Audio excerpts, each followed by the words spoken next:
오늘 우리 주신 하나님의 말씀은 시편 11편 말씀입니다. 시편 11편 말씀입니다. 시편 11편 1절에서 7절 말씀까지 제가 봉독해 드리도록 하겠습니다. 시편 11편입니다. 내가 여호와께 피하였거늘 너희가 내 영혼에게 새같이 내 산으로 도망하라 함이 어찌함인가. 악인이 활을 당기고 화살을 시위에 먹이며 마음이 바른 자를 어두운 데서 쏘려 하는도다. 터가 무너지면 의인이 무엇을 하랴.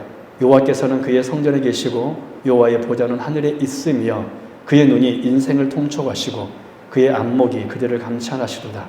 여호와는 의를 감찰하시고 악인과 폭력을 좋아하는 자를 마음에 미워하시도다. 악인에게 그물을 던지시리니 불과 여호와가 태우는 바람이 그들의 잔에 소득이 되리로다.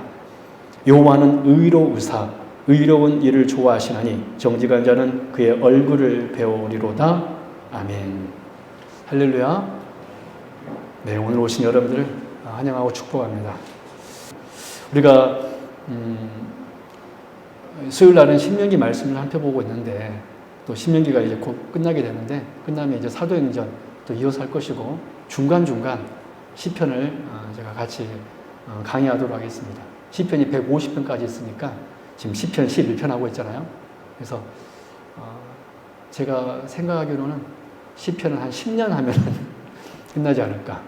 왜냐하면 제가 한 달에 한 번 정도는 시편을 하려고 하니까 1년이면 12번, 10년이면 120편. 그래서 약 10년 정도 하면은 시편에도 150편, 지금 11편 했으니까 10편을 이렇게 같이 나눌 수 있지 않을까. 그런 생각도 합니다.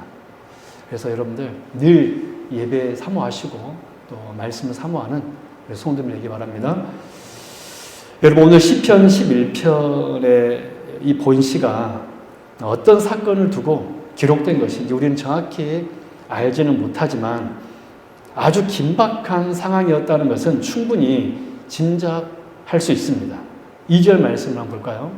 2절 말씀 같이 합독하도록 하겠습니다. 시작. 악인이 활을 당기고 화살을 시위에 먹이며 마음이 바른 자를 어두운 데서 쏘려 하는도다. 그렇습니다. 정말 이 화살을 시위에 놓고 다윗을 향해 힘껏 당기고 있었던 것입니다.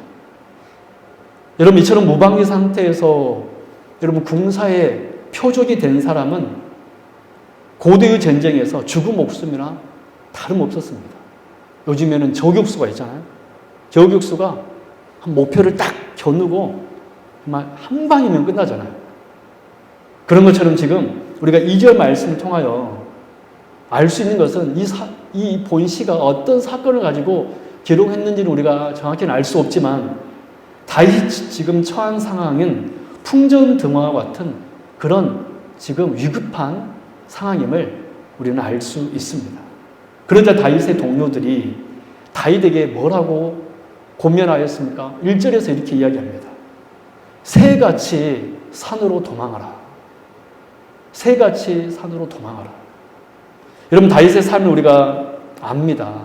쭉 우리가 사무엘상 말씀을 우리가 살펴보면 그리고 사무엘하 말씀을 우리가 읽어보면 이렇게 조언을 받아야만 했던 일들이 실제로 많이 있었습니다. 다윗과 그의 신복들은 초창기부터 사울 왕에게 쫓겨 이리저리 도망 다녔습니다.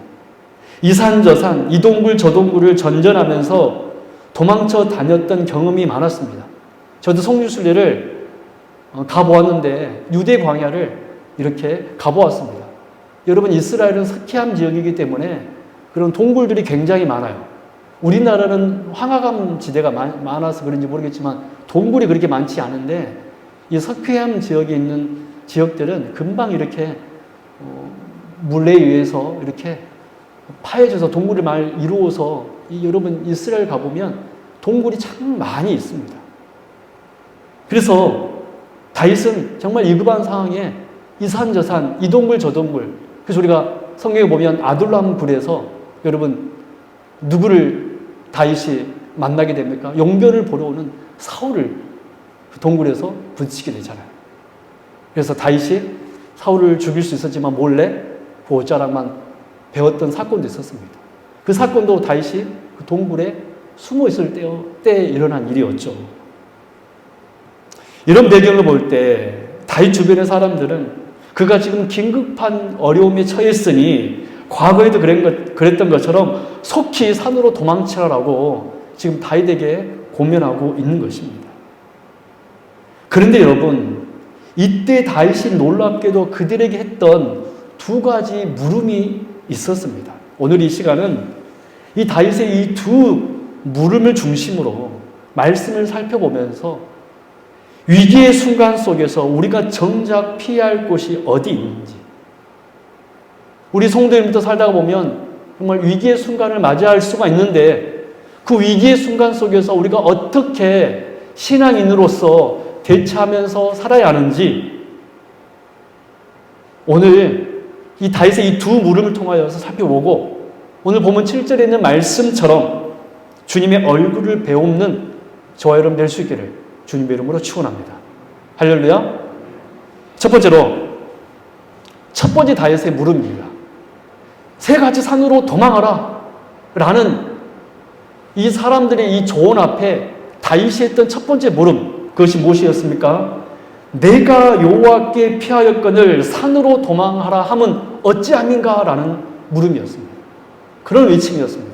우리 1절 말씀 한번 읽어볼까요? 1절 말씀 시작. 내가 여호와께 피하였거늘 너희가 내 영혼에게 새같이 내 산으로 도망하라 함은 어찌함인가. 여러분, 다윗에게 충고했던 그들에게 다윗이 했던 첫 번째 외침, 물음은 바로 이것이었습니다. 내가 여호와께 피하였거늘 산으로 도망하라 하면 어찌 됨인가. 여러분, 이 말씀은, 다윗의 이 외침은 하나님만 의지하면 실제로는 아무것도 하지 않아도 된다라는 그런 말이 아닙니다. 마치 다윗은 우리가 병이 나더라도 하나님이 고쳐주실 거야 라고 하면서 병원에 가지 않는 어리석은 사람들처럼 그렇게 말하고 있는 것일까요? 여러분, 실제로 본 시편의 내용처럼 어려움이 닥쳐서 다윗이 궁을 떠나 다윗은 실제로 피신하여 도망친 적이 있습니다. 아들 압살롬이 반역을 일으켰을 때죠. 그때 여러분, 다윗은 하나님을 의지한다고 하면서 그냥 가만히 궁에서 있었습니까? 아닙니다. 그도 그 압살롬을 피하여서 도망쳤습니다. 도망치는 그 모습을 보고 사람들이 조롱하기까지 하였습니다. 다윗은 실제로 그런 상황에 도망친 적도 있었습니다. 그렇기 때문에 오늘 본문 1절에 이 다윗의 이 말은 단순히 도망쳐야 할 일이 있을 때 우리도 도망치지 말아야 한다, 그런 말을 하는 것이 아니라는 거예요. 그렇다면 다윗이 여호와 하나님께 피하였다라는 이 구체적인 의미는 무엇입니까? 한마디로 말하면 왜 하나님을 의지한다고 하면서 왜 절대적으로 하나님을 의지하지 않느냐라는 물음이었습니다. 여러분, 그래서 본문 1절에서 이 피하였거늘 라는 말은 히브리어로 핫사라는 단어인데 이 의미도 단순히 도망한다라는 의미가 아니라 피난처의 의미입니다. 그래서 주님이라는 방향을 향하여 도망친 정도가 아니라 주님의 보호를 확신하여 우리의 피난처가 되시는 주님의 보호를 확신하여 거기로 몸을 숨긴다는 의미가 바로 이 피한다는 의미입니다. 그래서 1절에서 여호와께 피한다라는 다윗의 이 말은 사실은 어떤 방법론에 있지 않고 진정한 의미에서 하나님을 지금 의지하고 있는가 그렇지 않는가, 그것을 지금 다윗이 말하고 있는 것입니다. 이것이 바로 다윗의 질문의 오늘 핵심 요지입니다. 너희들은 왜 하나님을 의지한다고 하면서 진정 하나님을 의지하지 않느냐. 여러분, 오늘 본문 6절 말씀 볼까요? 같이 한번 읽어보겠습니다. 이 말씀 읽으면서 여러분 구약에 어떤 사건이 연상되는지 한번 생각해 보면서 한번 6절 한번 읽어보십시오. 여러분 마치시면 여러분 참 대단하신 분이에요. 6절 말씀 읽어볼까요? 시작. 악인에게 그물을 던지시리니 불과 유황과 태우는 바람이 그들의 잔에 소득이 되리로다. 여러분, 지금 이 6절의 상황은 구약의 어떤 사건을 예로 들면서 바울이 지금 말하고 있는 것 같습니까? 창세기에 나와 있는 사건인데, 창세기 보면 유황불로 이렇게 멸망되는 성이 하나 있었잖아요. 그게 무엇이었죠? 네, 소돔과 고모라. 소돔과 고모라. 여러분, 그래서 지금 6절의 상황은 소돔과 고모라의 사건을 예로 들어서 다시 설명하고 있는 것입니다. 여러분, 우리 창세기 19장 말씀을 한번 보도록 하겠습니다. 정말로 6절의 상황이 소돔과 고모라의 사건인가 한번 우리가 보도록 하겠습니다. 창세기 19장 23절에서 25절 말씀 제가 봉독해 드리겠습니다. 창세기 19장 23절에서 25절. 롯이 소알에 들어갈 때에 해가 돋았더라. 여호와께서 하늘 곧 여호와께로부터 유황과 불을 소돔과 고모라에 비같이 내리사, 거기 비같이 내리사라는 말씀이 악인에게 그물을 던지시리라는 말과 비슷한 표현입니다.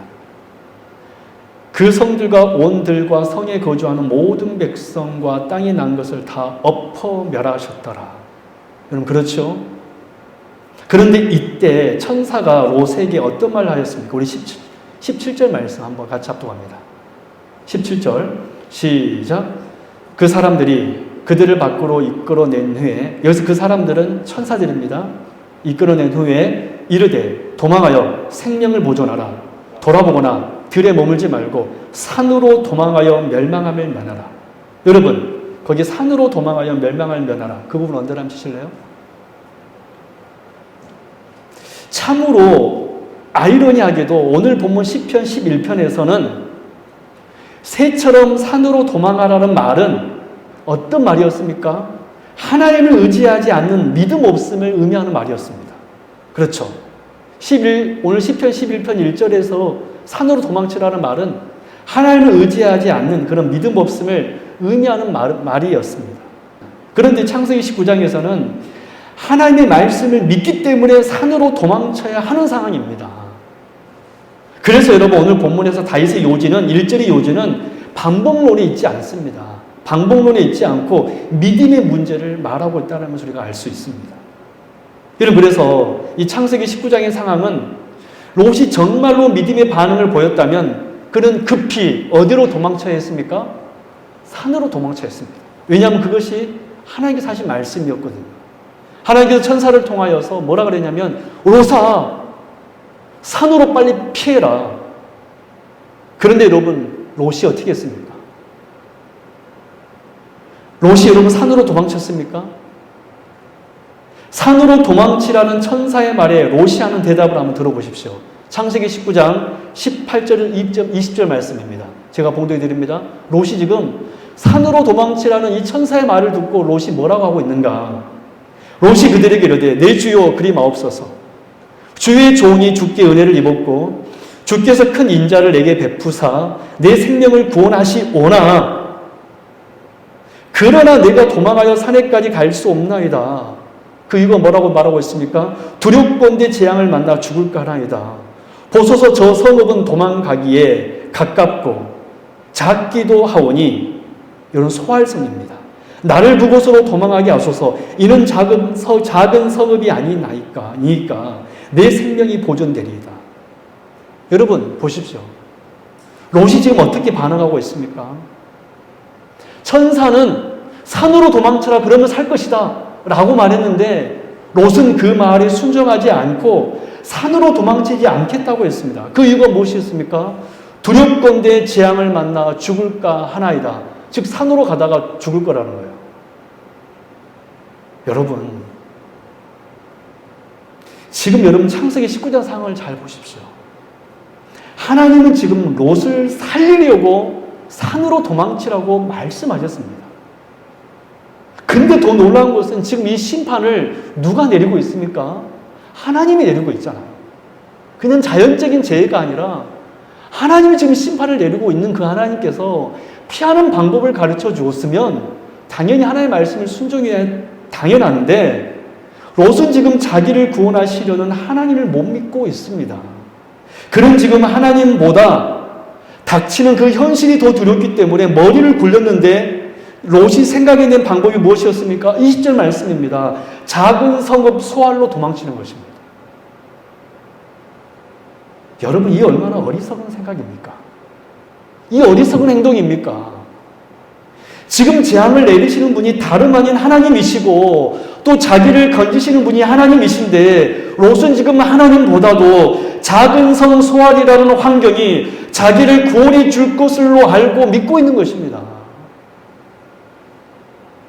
여러분, 하나님께서 만약 롯을 살리시길 원하신다면 롯은 그 산이 아니라 어디로 가든지 살 수 있을까요? 없을까요? 살겠죠. 또 반대로 하나님이 롯을 멸망시키려면 그가 어디로 숨든지 그는 하나님께 멸망을 받을 것입니다. 그런데 그는 지금 어떻게 하고 있습니까? 그 하나님 앞에 하나님을 온전히 신뢰하지 못하고 있습니다. 산으로 도망가라는 하나님의 말을 듣다가 유황불에 죽을 거라고 생각하고 있습니다. 그래서 작은 성 소알로 가겠다고 합니다. 자기의 생각이 환경이 자기를 살릴 수 있을 거라고 생각합니다. 왜 소알이 죽지 않을 환경이 됩니까? 롯이 한 말을 잘 들어오십시오. 20절. 보소서, 저 성은 도망하기에 가깝고 작기도 하오니 나를 그곳으로 도망하게 하소서. 이는 작은 성읍이 아니니까 내 생명이 보존되리이다. 불신앙입니다. 그는 분명히 사실 롯은 하나님을 믿는 사람이었어요. 그렇죠? 그리고 하나님의 소돔과 고모라를 멸망시킬 거라는 것까지도 롯은 믿었습니다. 이런 점에서 그런 심판이 임한다고 했을 때 아예 코 웃음치고 비웃었던 소돔과 고모라 성의 사람들이나 또 홍수 때의 노아 가족의 사람들과는 롯은 본질적으로 다른 사람이었습니다. 왜냐하면 그는 적어도 하나님의 심판을 믿는 사람이었기 때문에 그렇습니다. 하지만 그의 믿음은 거기까지였습니다. 환경과 상황 앞에서 멈춰버렸습니다. 하나님이 심판하신다는 것까지는 믿었지만 그 하나님께서 자기 백성을 어떤 상황 속에서도 환경 속에서도 구원해 줄 거라는 것을 믿지 못했던 거예요. 그래서 불과 유황의 비로부터 자기를 지키시는 하나님 대신에 작은 성 소알이 자기를 살려줄 거라고 생각했던 것입니다. 그렇다면 오늘 저와 여러분은 어떻습니까? 우리는 하나님을 분명히 믿습니다. 그리고 하나님께서 우리를 선악간에 우리를 심판할까는 것도 우리는 알고 있습니다. 근데 문제는 거기까지라는 거예요. 갑자기 어려운 위기가 닥쳐오면 하나님을 잊어버립니다. 환경과 상황 앞에서 하나님만을 철저하게 의지해야 되는데 그러지 못한다는 거예요. 하나님보다도 환경이 나아지기를 원하고 있습니다. 그래서 내 경험, 내 방법을 총동을 해서 그런 다음 어느 정도 정리되면 하나님 앞에 나옵니다. 그런 오늘 본문에서 다윗의 모습을 보십시오. 1절. 여러분, 이것이 바로 다윗의 위대한 외침입니다. 우리 같이 한번 고백해 볼까요? 시작. 우리 다시 한번 1절 한번 고백해 볼까요? 시작. 내가 여호와께 피하였거늘 너희가 내 영혼에게 새같이 내 산으로 도망하라 함은 어찌함인가? 여러분, 그렇습니다. 이러한 고백이 있을 때 여러분, 우리는 악인이 심지어 우리에게 화살로 우리를 겨눈다 할지라도 우리는 반드시 승리할 줄로 믿습니다. 할렐루야. 우리가 철저하게 하나님을 절대적으로 의지한다라면 여러분, 의지하는 사람은 절대 슬퍼하지 않습니다. 원망하지 않습니다. 다윗처럼 당당합니다. 내가 여호와께 피하였거늘 어찌하여 내게 새처럼 산으로 도망하라 함이 어찌함인가. 바로 이런 사람이 여호와의 얼굴을 뵙는 은혜를 받은 줄로 믿습니다. 여러분, 기억하십시오. 제가 무서운 말씀 여러분들에게 드릴게요. 귀신도 하나님의 심판까지는 믿습니다. 귀신도 여러분 하나님의 존재를 알고 있어요. 귀신도 그 정도의 믿음은 있습니다. 여러분, 그러나 그 정도의 믿음으로는 부족해요. 귀신도 언젠가 하나님께서 자기를 무적행해 그 지옥에 멸할지를 알고 있습니다. 여러분, 그래서 여러분, 거라사 광인의 그 군대에 계신 걸린 자가 예수님께 뭐라고 간청했습니까? 주여, 저 돼지떼에게 우리를 보내소서. 두려웠던 것입니다. 귀신도 자기가 심판받을 건 정도는 알고 있어요. 그러나 여러분, 그 정도의 믿음으로 여러분 구원받을 거라고 여러분 생각하지 마십시오. 진짜 주님의 얼굴을 배운 사람은 그 상황 속에서 하나님을 의지하는 사람입니다. 할렐루야. 저는 여러분들이 그 믿음으로 주님의 얼굴을 배우는 정말 복 있는 성도님이 될 수 있기를 바랍니다. 두 번째, 다윗의 외침과 동시에 물음입니다. 터가 무너지면 의인이 무엇을 할꼬? 우리 본문 3절 말씀 다시 한번 합독하도록 하겠습니다. 같이 읽겠습니다. 시작. 터가 무너지면 의인이 무엇을 하랴? 여러분, 여기서 터라는 것은 기초라는 뜻입니다. 말하자면 나의 삶의 모든 기반을 의미해요. 다윗은 질문합니다. 다윗은 외칩니다. 터가 무너졌소. 그렇다면 의인은 무엇을 해야 할 것이오?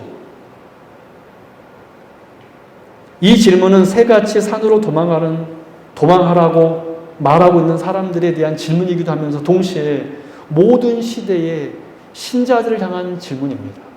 터가 무너지면 너는 무엇을 할래? 삶의 모든 기반이 무너지면 무엇을 할래? 여러분, 우리는 삶의 기초가 충실하게 잘 쌓여져 있을 때에는, 즉 별다른 어려움이 없을 때에는 신앙생활을 잘하는 것처럼 보일 수 있습니다. 여러분, 그렇지 않나요? 다 이렇게 잘 되면 또 이렇게 신앙생활도 예배도 빠지지 않고 또 때로는 기도도 하고, 그래서 정말 이렇게 삶의 기초가 무너지지 않고 이렇게 있을 때는 신앙생활 우리가 잘하는 것처럼 보일 수도 있습니다. 하나님을 든든하게 의지하는 것처럼 보입니다. 하지만 당황스러운 일이 생길 때, 정말로 오늘 본문처럼 터가 무너졌을 때, 도무지 감당할 수 없을 것 같은 상황이 나에게 갑자기 밀려올 때 많은 성도님들은 어떻게 할까요? 이러한 우리들에게 오늘 우리 믿음의 선진인 다윗은 우리들에게 이렇게 묻습니다. 터가 무너졌으면 의인은 무엇을 해야 하겠는가? 그에 대한 해답이 4절에 나옵니다. 우리 4절 한번 읽어볼까요? 4절 같이 읽습니다. 시작. 여호와께서는 그의 성전에 계시고 여호와의 보좌는 하늘에 있으며 그의 눈이 인생을 통촉하시고 그의 안목이 그들을 감찰하시도다. 할렐루야. 그렇습니다. 터가 무너지면 의인이 무엇을 해야 되겠습니까? 여러분, 우리가 살면서 터가 무너질 순간이 반드시 있을 것입니다. 그것이 병일 수도 있고요. 또한 그 어떤 것도 될 수가 있을 것입니다. 여러분, 터가 무너지면 의인은 무엇을 해야 되겠습니까? 오늘 본문 다윗은 이렇게 이야기하고 있습니다. 성전에 계신 여호와 하나님을 바라보라. 사랑하는 여러분, 터가 무너졌을 때 우리는 우리 하나님께서 성전에 계신다는 사실을 생각해야 됩니다. 할렐루야. 여러분, 근데 왜 터가 무너졌으면 삶의 기초가 다 허물어지는 상황에 다른 어떤 곳이 아닌 성전에 계신 여호와 하나님을 우리가 바라보아야 합니까? 오늘 보면 4절에서 다윗은 이렇게 이야기하고 있습니다. 아주 놀라운 말씀을 하고 있어요. 다시 한번 제가 읽어드릴게요. 여호와께서는 그의 성전에 계시고 여호와의 보좌는 하늘에 있으며 그의 눈이 인생을 통촉하시고 그의 안목이 그들을 감찰하시도다. 무슨 말씀입니까? 하나님은 하늘에만 계시지 않고 여기 지금 땅에 자기 백성들과 함께 계시기 때문에 그 성전을 바라보라고 다윗은 지금 외치고 있는 것입니다. 우리는 하나님이 보이지 않기 때문에 그래서 당장 어떤 어려운 일이 생기면 하나님보다도 내 스스로 어떻게든지 그 문제를 해결해 보려고 합니다. 여러분, 당연히 어떤 문제가 생길 때 그 일을 해결하려고 애쓰는 것은 당연한 거라고 제가 말했어요. 지금 저는 어떤 반복론을 이야기하고 있지 않습니다. 오늘 보면 4절을 여러분 분명히 기억하십시오. 하나님께서는 하늘에 계시지만 하늘에만 계신 것이 아니라 이 땅에 지금 저와 여러분과 함께 하신 줄로 믿습니다. 그래서 우리의 인생을 통촉하시고 우리를 감찰하는 분이라고 사회에서는 지금 고백하고 있습니다. 그래서 여러분, 터가 무너지면 의인은 무엇을 해야 됩니까? 의인은 여호와 하나님께서 성전에 계시다는 것, 즉 성전이신 나와 함께 하고 있다는 것을 우리가 잊어버리지 말라라는 거예요. 지금 나와 하나님께서 함께하고 있고 나의 인생의 모든 문제를 지금 바라보고 계시고 통촉하고 있다는 사실을, 감찰하고 있다는 사실을 반드시 기억하라는 것입니다. 그럴 때 하나님께서 우리에게 어떤 은혜를 주신다고 이야기하고 있습니까? 7절에서 이렇게 이야기하고 있습니다. 여호와는 의로우사 의로운 일을 좋아하시나니 정직한 자는 그의 얼굴을 배우리로다. 할렐루야. 여러분, 오늘 보면 7절에서 말씀했습니다. 터가 무너지는 그 순간 속에서도 우리가 주님을 바라보는 그 믿음이 있다면 우리는 그때 누구를 바라본다 그랬습니까? 주의 얼굴을 배우리다. 여러분, 성경에 주님의 얼굴을 배운다는 것은 어떤 경우입니까? 민수기 6장에서 정확하게 그것을 이야기하고 있습니다. 민수기 6장 24절에서 26절. 아론의 축도죠. 여호와는 너에게 복을 주시고 너를 지키시기를 원하며 여호와는 그의 얼굴을 너에게 비추사 은혜 베푸시기를 원하며 여호와는 그의 얼굴을 너에게 향하여 드사 평강 주시기를 원하노라. 할렐루야. 여러분, 우리가 주님의 얼굴을 배운다는 것이 무슨 뜻입니까? 우리의 터가 무너졌을지라도 정말 우리가 주님을 바라보는 믿음이 있다면 그 순간 우리에게 은혜가 임하고 그 순간 우리에게 참 평강이 찾아온다는 사실입니다. 저는 우리 성도님들이 이 평강을 경험하는 그런 성도님들 될 수 있기를 진심으로 바랍니다. 여러분, 우리 하나님께서는 지금 우리를 바라보신다고 얘기했습니다. 그때 여러분, 우리의 얼굴을 하나님께 외면하지 마십시오. 그때 우리의 얼굴을 들어서 주님을 바라볼 수 있는 저와 여러분 될 수 있기를 바랍니다.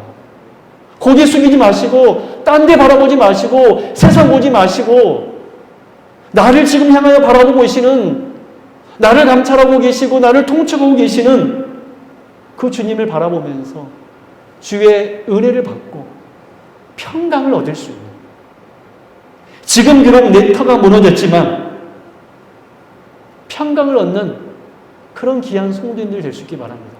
그런 경험을 여러분 꼭 할 수 있기 바랍니다. 여러분, 히브리서 11장 36절에서 38절 보면 그렇게 살았던 믿음의 사람들이 나옵니다.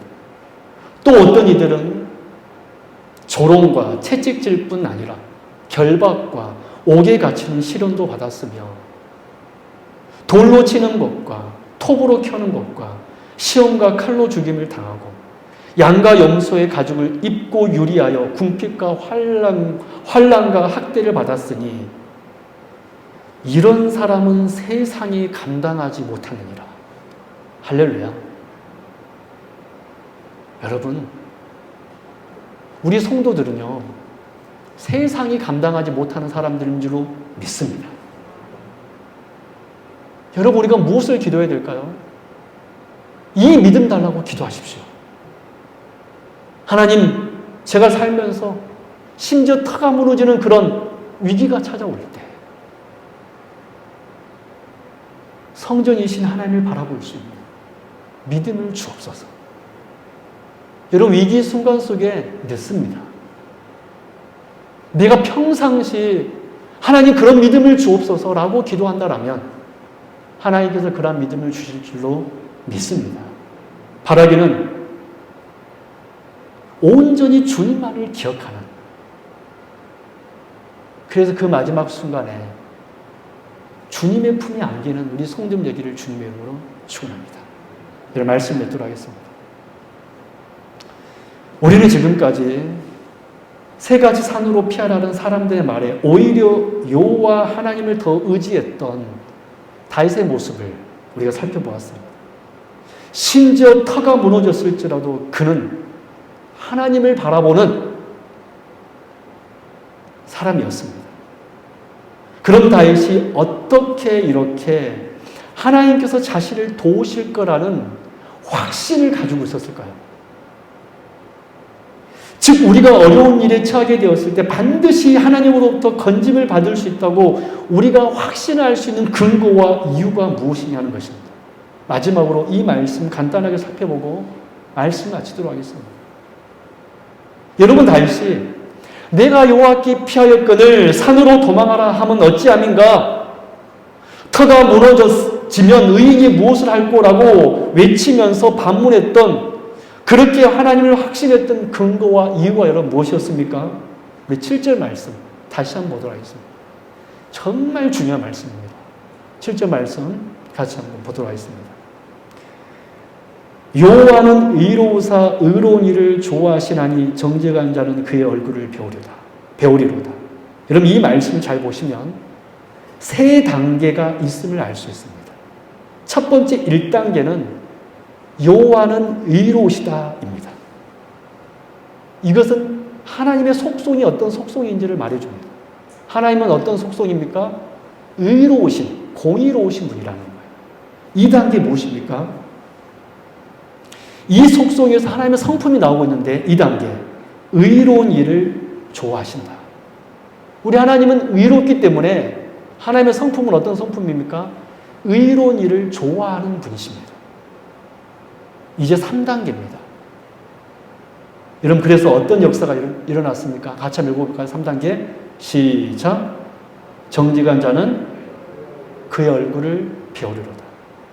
여러분, 3단계는 정직한 자가 하나님을 배우는 것입니다. 1단계가 뭐라 그랬죠? 여호와는 의로우시다. 하나님 속성이에요. 2단계는 무엇이었죠? 의로운 것을 좋아하신다. 하나님의 성품입니다. 그래서 어떤 일이 일어나고 있습니까? 정직한 자는 하나님의 얼굴을 배웁니다. 정리하자면 정직한 자가 하나님을 절대적으로 의지하는 사람이 하나님의 얼굴을 배우는 것은, 은혜와 평강을 받는 것은 자신이 의롭기 때문이 아니라 누구 때문입니까? 우리 하나님께서 의로우셔서 의로운 성품을 가지고 있으시기 때문에 하나님을 의지하는 자에게 어떤 역사가 일어나죠? 은혜와 평강이 일어나는 것입니다. 할렐루야. 우리가 정직하게 행하기 때문에 하나님을 배울 수 있는 것이 아니라, 단순히 우리의 정직함 때문이 아니라 여호와 하나님께서 그런 의로운 성품을 가지고 있기 때문에 우리가 그런 정직을 행할 때, 여호와 하나님을 의지할 때 반드시 나타나게 되는 역사가 무엇입니까? 하나님의 얼굴을 배우는 역사가 일어난다는 사실입니다. 그래서 지금 다윗이 확신하고 있는 이유는 내가 무엇을 했기 때문에 이렇게 확신하고 있는 것이 아니라 여호와 하나님이 의로우신 분이시기 때문에, 의로운 일을 좋아하시는 분이시기 때문에 지금 의로운 일을 행하고 있는 자신은 반드시 구원받을 것을 확신하고 있었던 것입니다. 할렐루야. 저는 이 복음을 여러분들이 이해하고 깨달았으면 좋겠어요. 하나님은 의롭기 때문에, 그 의로운 일을 좋아하시기 때문에 우리가 하나님을 절대적으로 의지하는 의인이라면 반드시 구원받을 수밖에 없구나. 여러분, 어떻게 우리는 터가 무너졌는데도 불구하고 하나님을 향할 수 있습니까? 여러분, 솔직히 말해서요, 인간적으로 절대 그럴 수 없습니다. 우리의 믿음의 실력으로는 솔직히 내 자신을 한번 되돌아보십시오. 내 믿음의 실력으로 그렇게 할 수 있는가? 하나님이 의로우시기 때문에, 그 의로우신 하나님의 은혜가 우리에게 지금도 내일도 모레도 앞으로도 우리에게 허락될 것이기 때문에 그 하나님의 은혜로 말미암아 우리의 믿음이 성숙해지고, 그래서 나의 터가 무너지는 그 순간 속에서도 우리가 하나님의 사람이라면 우리는 세상이 아니라 하나님을 봄으로 하나님께 은혜와 평강을 받을 줄로 믿습니다. 우리 사랑하는 성도 여러분, 그러니 안심하십시오. 정말 그러니 염려하지 마세요. 심지어 병으로 인하여서, 내가 갑작스러운 병으로 인하여서 하나님께 데려감을 받을 수 있습니다. 그러나 그때도 우리는 두려워할 필요가 없는 이유가 무엇이냐면, 하나님은 의로우사, 오늘 본 7절 말씀 여러분 기억하십시오. 의로운 일을 좋아하시나니, 우리가 하나님의 의 안에 있다라면 우리는 반드시 구원을 얻을 것이고, 그러나 그 의의를 벗어나 버리면 우리는 버림을 당하게 될 것입니다. 저는 여기 계신 모든 성도님들이 하나님의 성품 때문에 염려하지 않는 성도님 되기를 바랍니다. 할렐루야. 하나님께서 우리의 의인을 절대로 버리지 않는다는 그 성품 때문에, 나의 어떤 의와 행동 때문에 염려하는 것이 아니라, 내가 이거 했으니까 하나님이 나를 절대로 버리지 않으실 거야. 아닙니다, 여러분. 그것은 믿음이 아니에요. 하나님의 그 의로우신 성품을 사랑함으로, 그 의로우신 성품을 의지함으로 오늘을 사는, 그래서 하나님의 얼굴을 배우는 여기 계신 모든 성도님이 될 수 있기를 주님의 이름으로 축원합니다. 기도하겠습니다. 하나님 아버지 감사합니다. 내가 여호와께 피하였거늘 산으로 도망하라 함이 어찌함인가? 터가 무너지면 의인은 무엇을 할까? 주여, 터가 무너졌을 때 주님을 바라볼 수 있는 믿음을 주옵소서.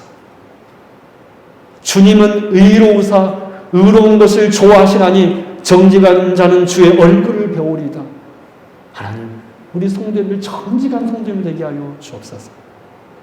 정말로 정직하게 끝까지 주님 절대적으로 의지하며 주의 이름을 부르며 살아가는 착한 성도님을 되게 하여 주시고, 내가 하나님을 위하여 무엇을 할 수 있는 것에 오히려 감격하면서 감사하면서 살아가는 성도님들 또한 되게 하여 주셔서, 우리 성도님들 주님의 얼굴을 배우며 은혜와 평강이 있는 귀한 믿음의 성도님을 다 되게 하여 주옵소서. 우리 이루리 원사님, 정말 지금 연약한 가운데 있사오나 하나님은 의로우사 의로운 것을 좋아하시나니 정직한 자는 주의 얼굴을 배운다고 하였사오니, 우리 권사님 하나님의 얼굴을 배우는 귀한 권사님 되게 하여 주옵소서. 치료하여 주옵시고 하나님께서 역사하여 주옵소서. 우리 성도님들 오늘 말씀 기억하면서 살게 하여 주옵시고, 하루하루 살아가면서 겸손하게 감사하면서 오늘을 살아가는 주의 성도님들 다 되게 하여 주옵소서. 감사드리며 거룩하신 우리 주 예수 그리스도 이름으로 간절히 기도드리옵나이다. 아멘.